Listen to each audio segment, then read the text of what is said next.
नमस्कार, मंडी लाइव में आपका स्वागत है। मैं हूं मृत्युंजय कुमार झा। अगले आधे घंटे के दौरान हम आपको बताएंगे कि आज कमोडिटी मार्केट में आपके लिए कमाई के सबसे बेहतर मौके कहां पर होने वाले हैं, और साथ ही हम आपको बताएंगे कि बाजार में जिस तरह से हलचल हो रही है ऐसे में शॉर्ट टू मीडियम टर्म के लिए आपका आउटलुक क्या होना चाहिए। लेकिन सबसे पहले नजर 3 बम्पर कॉल पे, जहां पर आपके लिए कमाई के सबसे बेहतर मौके होने वाले हैं, ये हम आपको बताने जा रहे हैं। आज की पहली कॉल है सिल्वर मोतीलाल ओसवाल कमोडिटी की, जहां पे 46,100 के स्तर पर बाइंग की राय दी गई है। 46,600 का टारगेट होगा और 45,800 रुपए के स्तर पर आप स्टॉप लॉस के साथ ट्रेड कर सकते हैं। दूसरी महत्वपूर्ण कॉल है लेड, जहां पे 123 रुपए 60 पैसे के स्तर पर बिकवाली की रहा है। 121.60 का टारगेट होगा और 124 रुपए 90 पैसे के स्तर पर आप स्टॉप लॉस के साथ ट्रेड कर सकते हैं। और तीसरी महत्वपूर्ण कॉल सोयाबीन है, जहां पे 3,645 के स्तर पर बिकवाली की राय दी गई है। 3570 का टारगेट होगा। 3685 के स्तर पर आप स्टॉप लॉस के साथ यहां पर ट्रेड कर सकते हैं। ये कुछ महत्वपूर्ण कॉल है जहां पर आप ट्रेड कर सकते हैं। मार्केट में ट्रेड करिए लेकिन स्टॉप लॉस जरूर लगाइए। चलिए आगे बढ़ते हैं और अब बात करते हैं गोल्ड की। आज चूंकि फेड की बैठक का आखिरी दिन है और इस बैठक में ब्याज दरों को लेकर ऐलान होना है, लेकिन जानकारों का यह मानना है कि शायद ब्याज दरों में इस बैठक में भी कोई बढ़ोतरी ना हो, ऐसी संभावना यहां पर जताई जा रही है। हमारे साथ 2 एक्सपर्ट हैं। हमारे साथ किशोर नारने हैं, मोतीलाल ओसवाल कमोडिटीज के एसोसिएट डायरेक्टर मुंबई से, और साथ ही हमारे साथ हैं इंडिया इन्फोलाइन के alternate research head Hitesh Jain. आप दोनों मेहमानों का बहुत बहुत स्वागत है कार्यक्रम में। सबसे पहला सवाल किशोर आपसे, फेड के ऐलान से पहले गोल्ड में किस तरह का ट्रेड करना बेहतर रहेगा?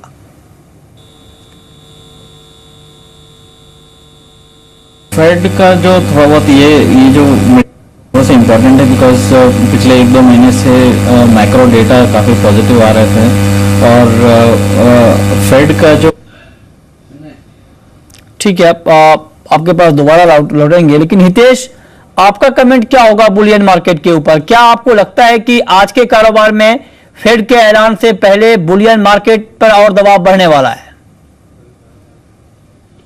आई थिंक फेड का इवेंट एक नॉन इवेंट ही रहने वाला है। इसमें इंपॉर्टेंट तो पॉलिसी स्टेटमेंट रहेगा, लैंग्वेज कैसे अडॉप्ट करती है, पर मुझे लगता नहीं कोई सरप्राइज रहेगा। फेड वही बात करेगा कि ओवरऑल यूएस इकोनॉमी रिकवर हो रही है, पर ग्लोबल रिस्क है as far as Brexit is concern, और जो दूसरा स्लो डाउन दूसरी जगह हो रहा है।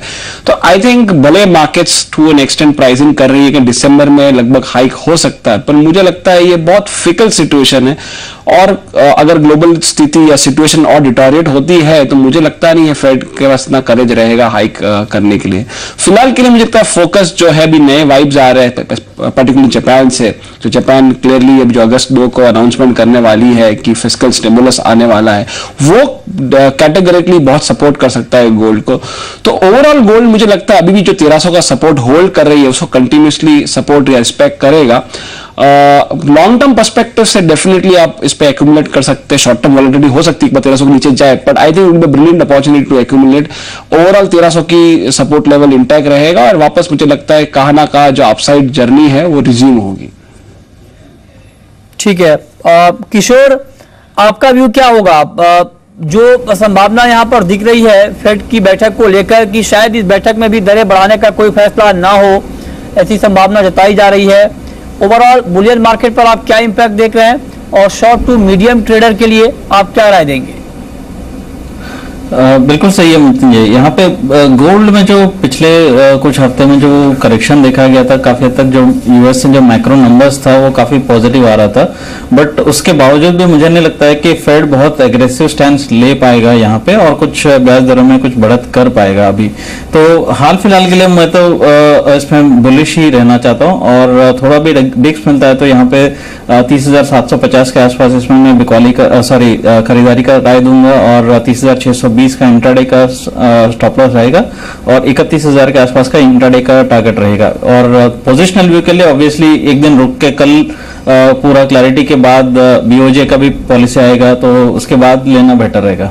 ठीक है, आगे बढ़ते हैं, बात करते हैं अब क्रूड की। और क्रूड की अगर बात करें तो क्रूड का मार्केट भी लगातार दबाव में ट्रेड कर रहा है।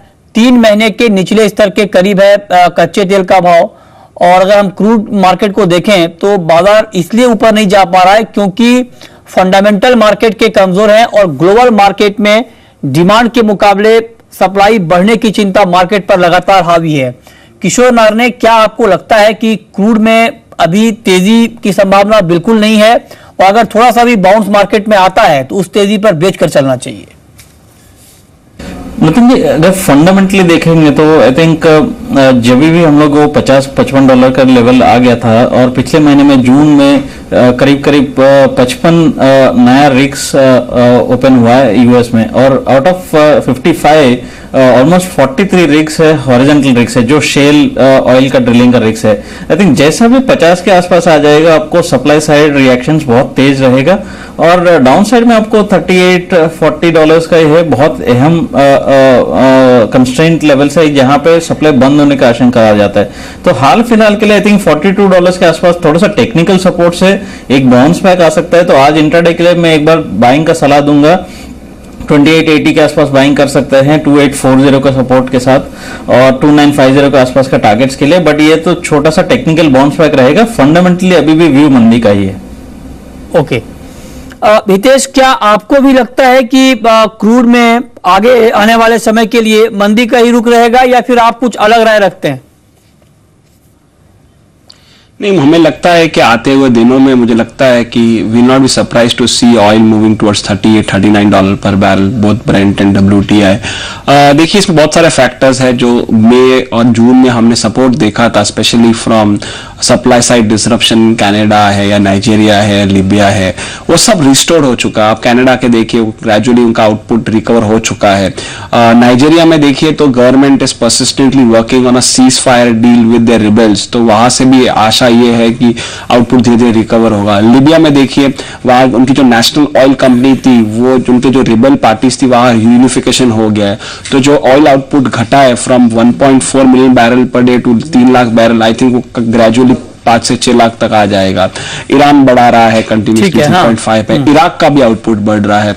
अभी यूएस में जो रिकवरी की बात करें तो is early signs of recovering out, although output 8.5 million barrel पर तक आ चुका है, पर धीरे धीरे आई थिंक वापस 8.9 तक आ जाएगा। ये सब इंडिकेशन बता रहे, ये साइंस बता रहे हैं कि ग्लोबल सप्लाई साइड सिचुएशन है अभी भी कंफर्टेबल है, और डिमांड में रिलेटिवली इतना कोई रोबस्ट एक्टिविटी नहीं है। तो ग्लोबल मार्केट में जो सरप्लस पहले भी था अभी भी रहने वाला है। तो आई थिंक फंडामेंटल्स बिल्कुल इंस्पायरिंग नहीं है, और और यहाँ से $5 का फॉल डेफिनेटली पॉसिबल। ठीक है, तो दोनों जानकार इस बात को लेकर सहमत है कि कच्चे तेल में लॉन्ग टर्म में या फिर मीडियम टर्म में तेजी की संभावना नहीं है, क्योंकि फंडामेंटली ये काउंटर कमजोर है। नेचुरल गैस के ऊपर किशोर, आपका व्यू इंट्राडे में क्या होगा? ये काउंटर काफी ज्यादा वोलेटाइल है, ऐसे में इंट्राडे ट्रेडर के लिए आपकी सलाह नेचुरल गैस के ऊपर क्या होगी? इंट्राडे में मैं थोड़ा सा सपोर्ट लेवल्स पे एक बार बाइंग करना प्रेफर करूंगा। 178 के आसपास बाइंग कर सकते हैं, 173 का स्टॉप लॉस के साथ, और प्रॉब्ली आपको 183 184 का टारगेट्स के लिए। अगेन बहुत बड़ा व्यू नहीं है यहाँ पे, एक बड़ा रेंज में है, और मुझे लगता है कि 178 179 के आसपास थोड़ा सा टेक्निकल सपोर्ट मिल सकता है। ठीक है, ठीक है। आगे बढ़ते हैं, बात करते हैं मेटल्स की। और मेटल का मार्केट पिछले कुछ दिनों से उतार चढ़ाव के दौर से गुजर रहा है। हालांकि फंडामेंटल के मोर्चे पर कोई बड़ा बदलाव नहीं आया है। आज कॉपर में करीब ₹2 की नरमी है, निकिल का भाव भी करीब ₹4.5 नीचे है, और 690 के आसपास यहां पर ट्रेड हो रहा है। किशोर नारने, ओवरऑल मेटल सेक्टर पर आपका आउटलुक क्या है, और इंट्राडे ट्रेडर को आप कॉपर, निकिल, लेड, जिंक में क्या सलाह देंगे? ओवरऑल मेटल्स में भी जो फंडामेंटल तेजी था, स्पेशली जो सप्लाई साइड से ड्रिवन जो तेजी था, वो मेरे हिसाब से वो तो खत्म हो चुका है, और काफी हद तक फंडामेंटल डिस्काउंट होके आगे भी चला गया।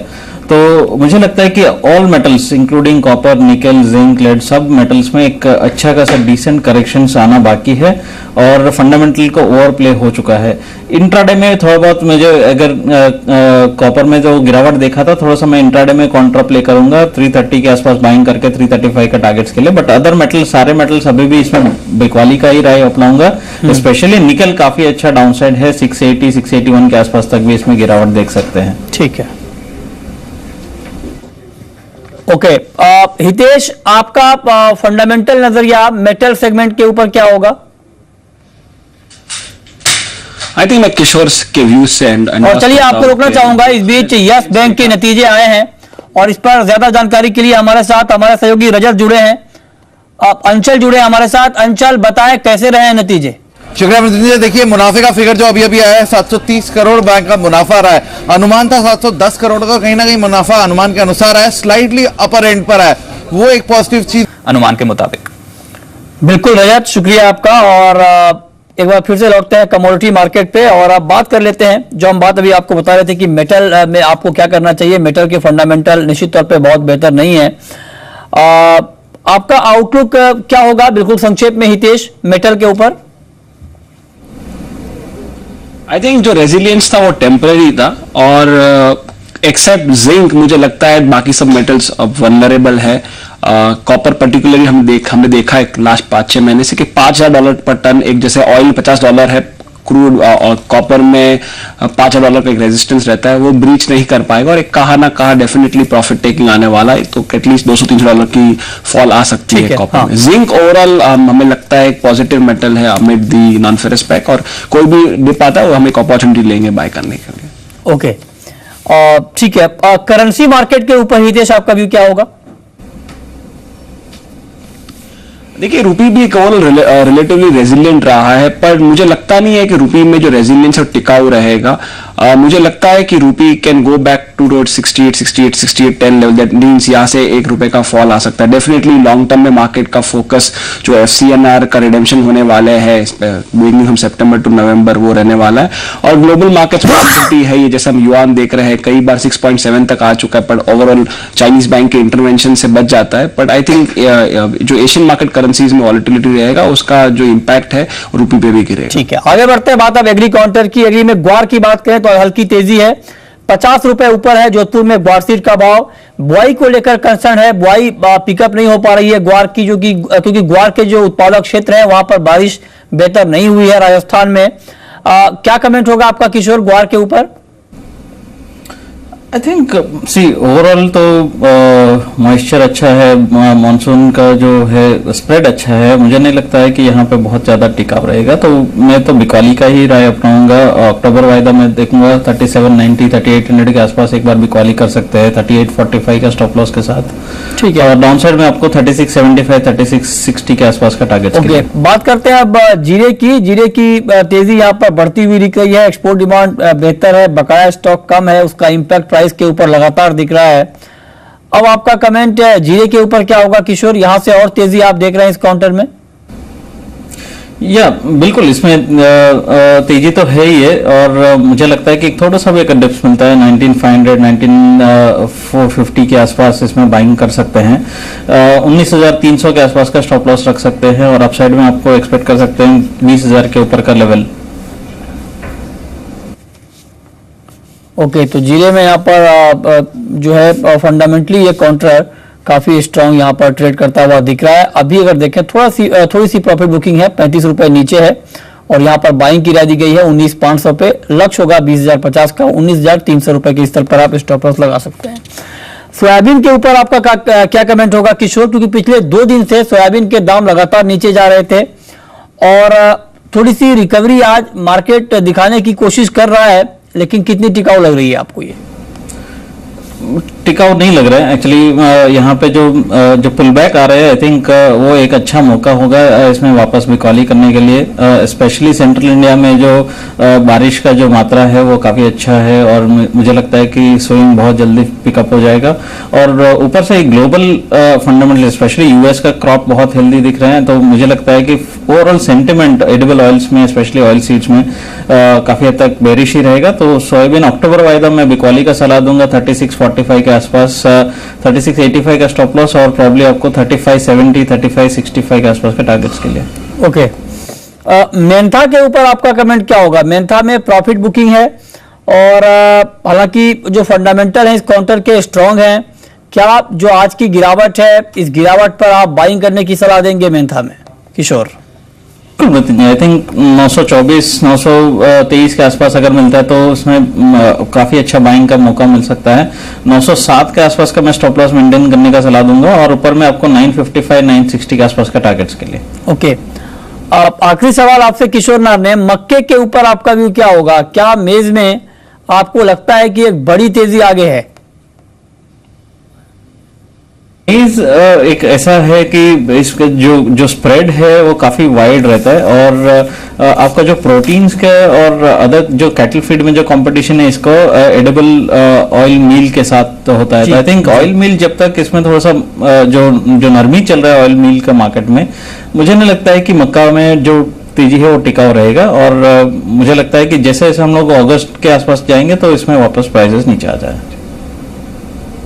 ओके, बहुत बहुत शुक्रिया किशोर लाल ने आपका, और हितेश जैन आपका भी हमसे जुड़ने के लिए और बताने के लिए कि बाजार में कहां पर कमाई के बेहतर मौके हो सकते हैं। तो फिलहाल इस कार्यक्रम में इतना ही। वक्त है ब्रेक का, और ब्रेक के बाद आप जान सकते हैं शेयर बाजार में कमाई के टिप्स।